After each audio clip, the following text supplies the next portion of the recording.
नमस्कार, आप देख रहे हैं पल पल इंडिया न्यूज़ और मैं हूं आपके साथ काजल। आज पूरे विश्व में वर्ल्ड पॉपुलेशन डे यानी विश्व जनसंख्या दिवस मनाया जा रहा है। जनसंख्या जो हमारे देश में तेज़ी से बढ़ रही है, जो कहीं ना कहीं देश के सामने एक रुकावट पैदा करती है, जो कि एक गंभीर विषय बना हुआ है।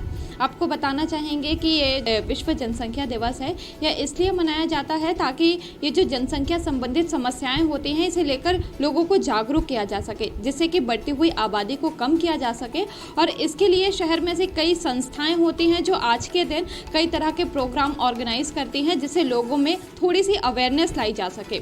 इसी खास बातचीत के लिए हमारे साथ डॉक्टर नेहा शाक्य जुड़ी हुई हैं, जो हमें बताएंगी कि विश्व जनसंख्या दिवस पर ये जो जनसंख्या तेजी से बढ़ रही है, ये हमारे देश को कहाँ तक प्रभावित करती है। नमस्कार मैम, आपका हमारे चैनल पर स्वागत है। नमस्कार काजल। तो पहला क्वेश्चन हमारा यह है कि जो विश्व जनसंख्या दिवस है, ये क्यों मनाया जाता है? विश्व जनसंख्या दिवस 11 जुलाई 1987 को जब ये जनसंख्या बढ़कर के 5 अरब हो गई, तो उसके बाद संयुक्त राष्ट्र संघ ने इस पर चिंता प्रकट की और उसके 2 साल बाद 1989 में एक जनसंख्या दिवस के रूप में आयोजन किया गया, जिसका मुख्य उद्देश्य था जनसंख्या को कम करना, उसको नियंत्रित करना और लोगों को जागरूक करना। इस कारण 11 जुलाई को हर वर्ष जनसंख्या दिवस मनाया जाता है। तो जैसे कहीं ना कहीं मतलब सीमित साधन है हमारे पास और असीमित जनसंख्या है, तो ये कहीं ना कहीं देश के सामने एक रुकावट पैदा करती है। तो इससे किस तरह की रुकावटें देश के विकास के लिए सामने आती हैं? देखिए, जब सीमित साधन होते हैं और असीमित लोग होते हैं, तो बहुत सारे साधनों को जुटाने के लिए बहुत सारी दिक्कतों का सामना करना पड़ता है। जैसे आज हमारे देश में बेरोजगारी है, बहुत बड़ी समस्या है, क्योंकि इसके कारण लोगों की आपूर्ति नहीं हो पाती है खाने की, और उसको ठीक करने के लिए वो गलत रास्तों का इस्तेमाल करते हैं, वनों का दोहन करते हैं और प्राकृतिक रूप से उनको नुकसान पहुंचाते हैं और जलवायु पर्यावरण पर इसका बहुत बुरा प्रभाव पड़ता है। इसलिए सीमित साधन में असीमित लोगों को इस तरीके की आपूर्ति करना बहुत मुश्किल होता है कई बार। और जन्म दर और मृत्यु दर ये भी कहीं ना कहीं जनसंख्या पर असर डालती है, तो इसे किस तरह का असर सामने आता है?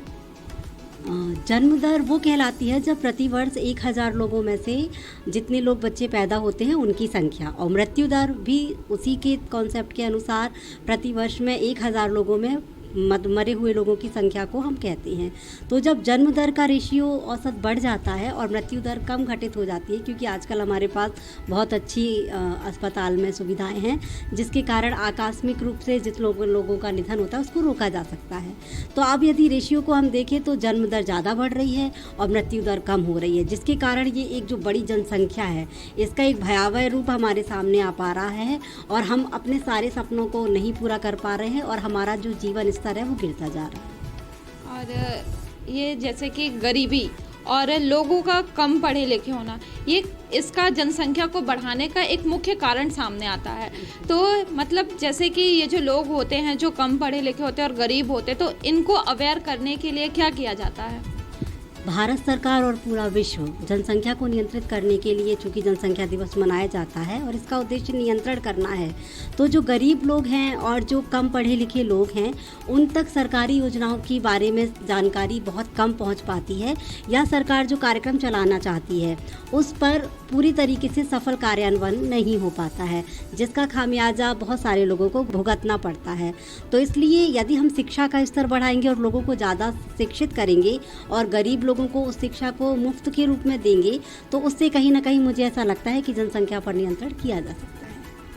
जैसे कि आप एक लेक्चरार हैं, आप कॉलेज में बच्चों को लेक्चर देती हैं, तो आपके महाविद्यालय में जो एक स्वामी विवेकानंद प्रकोष्ठ है, तो यह प्रकोष्ठ जनसंख्या दिवस को लेकर के क्या करने वाला है और इस प्रकोष्ठ के माध्यम से लोगों को किस तरह का संदेश दिया जाता है? शासकीय मानकुरबाई कला एवं वाणिज्य महिला विद्यालय में स्वामी विवेकानंद प्रकोष्ठ के तत्वावधान में हर वर्ष जनसंख्या दिवस का आयोजन किया जाता है। जैसा कि मैंने कहा कि जो महिलाएं हैं वो प्रजनन और जनन करती हैं, तो यदि महिलाओं को और छात्राओं को इस चीज़ का ज्ञान और जागरूकता दी जाए कि वो यदि कॉपर टी का प्रयोग करके या फिर बहुत सारे ऐसे संसाधन हैं जिससे प्रजनन क्षमता को रोक करके या 2 बच्चों से ज़्यादा अधिक होने पर सरकारी योजनाओं से वंचित होने पर, ये सारे जो कार्यक्रम हैं यदि इनका लाभ इनको नहीं मिलेगा, ये जागरूकता छात्राओं तक पहुँचे, तो वो कहीं ना कहीं जनसंख्या या संतानोत्पत्ति की जो दर है उसको कम करने के लिए कुछ ना कुछ प्रयास करेंगी और सरकार का साथ देंगी। तो ये जो जनसंख्या दिवस है, इस पर आपके प्रकोष्ठ पर क्या कार्यक्रम ऑर्गेनाइज किए जा रहे हैं? हाँ, आज हमारे यहाँ वर्कशॉप और एक व्याख्यान का आयोजन किया जा रहा है। उसमें छात्राओं को इससे जनसंख्या से संबंधित जागरूकता कार्यक्रम, सरकार की नई योजनाएं और छात्राओं को उससे बचने के उपाय और जनसंख्या नियंत्रण को करने के लिए क्या किया जा सकता है और इन सब पर बात की जाएगी, जिससे छात्राएं जागरूक होंगी।